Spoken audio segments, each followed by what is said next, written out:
The City of Mason is in the process of revising their zoning and subdivision ordinances. This gives us the opportunity to examine where we are and where we're going. Initial impressions are important, and I want to explain this regard to my own personal experience in coming to Mason for the first time. When I first came to Mason, my wife and I had been traveling around in Texas and in New Mexico looking for a place that we might want to live when I retired. And we'd been to many places that we didn't like. When we first drove into Mason, the first thing I noticed that this was a town that was unusual. We noticed immediately there were a lot of old buildings that were still in use and in good maintenance.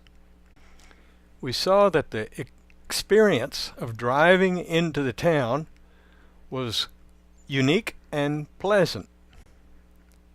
Begin to see that the old structures were still in place, still well used.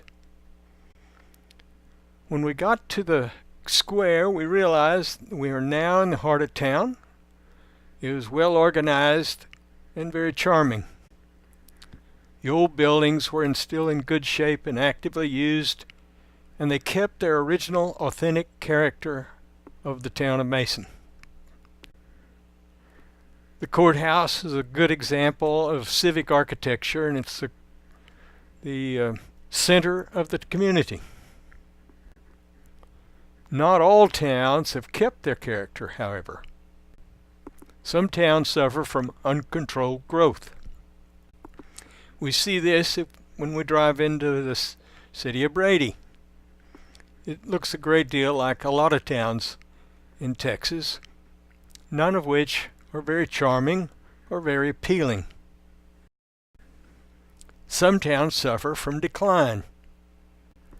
Here we see a similar sequence as we drive into San Saba, another nice Central Texas town. What we notice right away is that this one isn't as welcoming or as charming as we see in Mason. But Mason has preserved its original character. What we see of Mason, many people may even take for granted, is unique, and it's a very high quality place to live. When my wife and I first drove into town, we came to the square, and she said she'd like to drive around the square, and we did. Once we'd done that, she said, "I think I'd like to look at some of the rest of the town." So we drove around, and we saw the old school, and we saw some of the charming neighborhoods where the old houses are well maintained and actively used.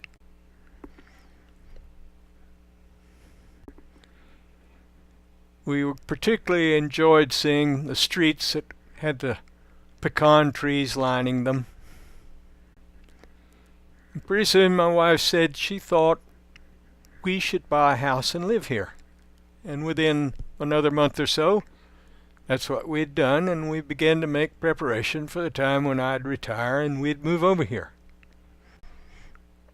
What the appearance of Mason tells visitors is that Mason is a great community. People have come together to help each other, and they have created and preserved over many generations the physical character and value of a good place to live. We see Mason, and we see how it is, and that's the way we'd like for it to stay. The image of Mason tells people what Mason is, why our town is special, and why it's too valuable to be lost. A good first impression is one of the most important factors in a decision to come here. You don't get a second chance to make a good first impression. The arrival at the steeple of the Lutheran Church is one of the most important features of the town. It's essentially the gateway into the community, but the message that it sends is far more than just a symbol of the church or a demarcation that you've arrived. It also says that it is a representative of the culture and the history and the religious values of the community. The charm of the square is the kind of place many people would like to live, but most don't have that opportunity. Towns that have lost their charm have to spend a lot of money to try to get it back. We see this in San Saba, where they came to realize that the paving across the highway extended almost to the base of the steps, and before they realized it, the courthouse was lost in an area of paving, and it had lost its distinctiveness. Now they're having to cut up paving and replace it with planters to try to reestablish the difference between the road and the courthouse. There are three basic questions. What do we have? What do we want? And how do we get it? The how do we get it part is answered by the Subdivision and Zoning Ordinances. But you can't revise the ordinances until you know what you have and what you want. How do you get it? This leads to four specific questions. The first of these is, what does Mason have that you do not want to lose? There are many things about Mason that no one wants to lose, but everybody has a different opinion, so it's important to get as widespread a representation of the opinions of the community as possible to understand just how wonderful the place is and what things are too valuable to be lost. Second question, what does Mason have that you want to change? One of the things that I think could be changed to the benefit of the community is for the Gamble Creek Drainage Way north of Heritage Park be planted with the pecan trees and become a nice park-like extension of the Heritage Park in the heart of the community. This we see done in San Saba in a similar situation. Third question, what things does Mason not have that you would like? One of the things that Mason does not have is affordable housing, as is true in almost every community in the state. In addition to lack of affordable housing, there's insufficient flexibility in the ordinance to permit cluster housing, as you see here, where small houses can be clustered, where people who are retiring and would like to downsize might live, or where people who might want to retire and move to town live in a smaller house to make their life more pleasant. What things would you like to avoid in the future? You don't have to go far from Mason to see the kind of towns that no one wants Mason to become. If you can answer these four questions, you have the vision that you want your zoning and subdivision ordinances to achieve. Without this vision, you do not know what you want to achieve with the revised ordinances. If you cannot say what your goals are, you cannot expect to achieve them. These four questions represent a comprehensive statement of what is valuable, what we have, what we don't want to lose, what we like to avoid, and what we'd like to have in the future. The ordinances should reflect the community consensus on the answers to these four questions. The ordinances should make it easy for someone to make a decision to come here and live, because they know their investment and their quality of life will be protected. The main source of new investment in Mason comes from people moving into the community. Good ordinances bring investment into the community. When people choose to live here, they have to decide to either build a new house or buy an existing house or remodel an old one. When my wife and I decided to come here, we bought an old house. It was 70 years old and declining.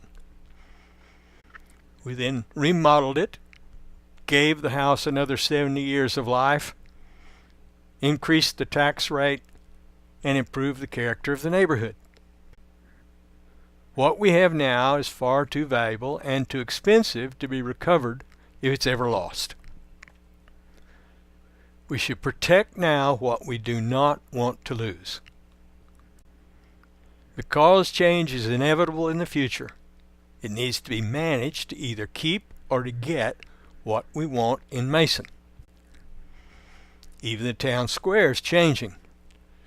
Recently, Grossies and Son was sold, and now we can no longer buy building materials there, but we can buy pizzas.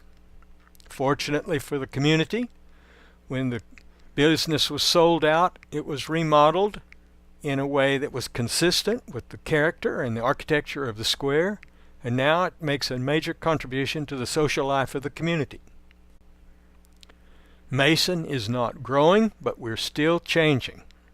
If you make provision for these changes, you can respond to them while there's still time. Unless towns anticipate and plan for change, change is usually negative. These negative effects of unplanned change normally follow a pattern. First, the downtown economy dies. Then new businesses and other development become strung out along the highway, where development is cheap, which creates a demand for new city services elsewhere. This we see in the highway going into Brady. While the downtown has died and is no longer being actively served, new services are required to extend to all of these new businesses. Housing then follows this development out along the highways, and then housing and neighborhoods become scattered over a larger area. This makes it harder to deliver city services because all the streets and utility lines and police patrols and sewer lines become extended and longer and therefore less efficient. Neighborhoods become separated, and when neighborhoods become isolated and cut off from one another, the quality of life is diminished and the cost of services increases. If the quality of life and the value of properties are not protected by city ordinances, people may decide to live out in the county rather than in the city. If this happens, the city loses this new investment. The main source of new investment in Mason comes from new residents and retirees. If living in the city becomes less attractive, this source of new investment can be lost forever. This kind of development creates a downward spiral that most towns experience and very few ever recover from because it's simply too expensive. It's important to hold on to the values that now exist. No one wants this to happen in Mason. Zoning and subdivision ordinances are the way the community has of reaching its goals and the vision that it has for what Mason should be. The question is, how do you do this? That's the process.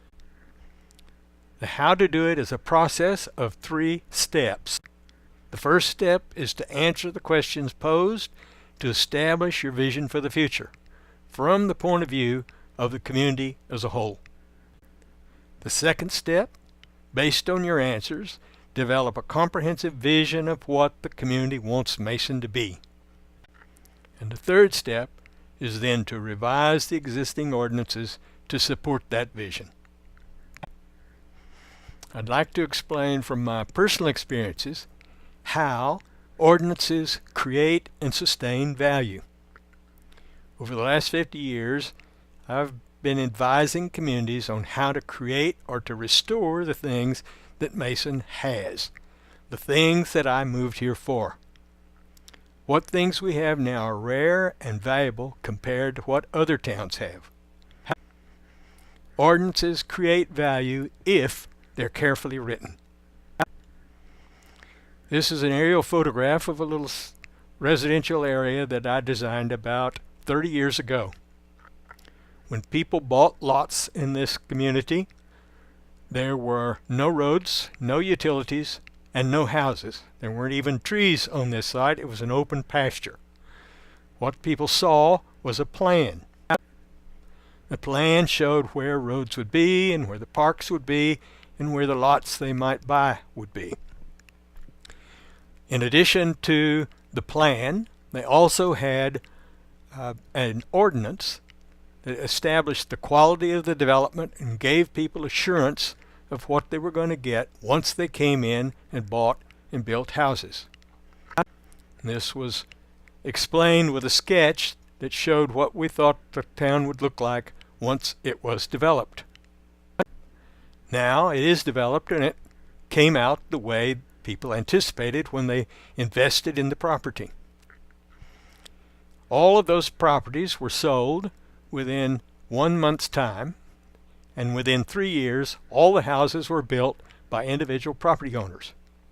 Initially, people bought this property as a holiday house or resort community. Within 5 years, people began to recognize that this was a place where they wanted to live all the time. And with 10 years' time, all those people essentially lived there full time because of the quality of life that it and the ordinances that kept it gave them. What we have now can be lost or destroyed by taking it for granted and not protecting it while we still have the chance. If we enjoy what we have here in Mason, we must recognize that it's constantly changing and will require constant attention for us to keep the quality of life that we now have. One thing everyone can do is to sit down and answer these 4 questions and take those answers to the city so that they can have an understanding of what the citizens of the community want in terms of what they have that they value, what they do not want to lose, and what they'd like in the future. I encourage you to do it. The opportunity is now.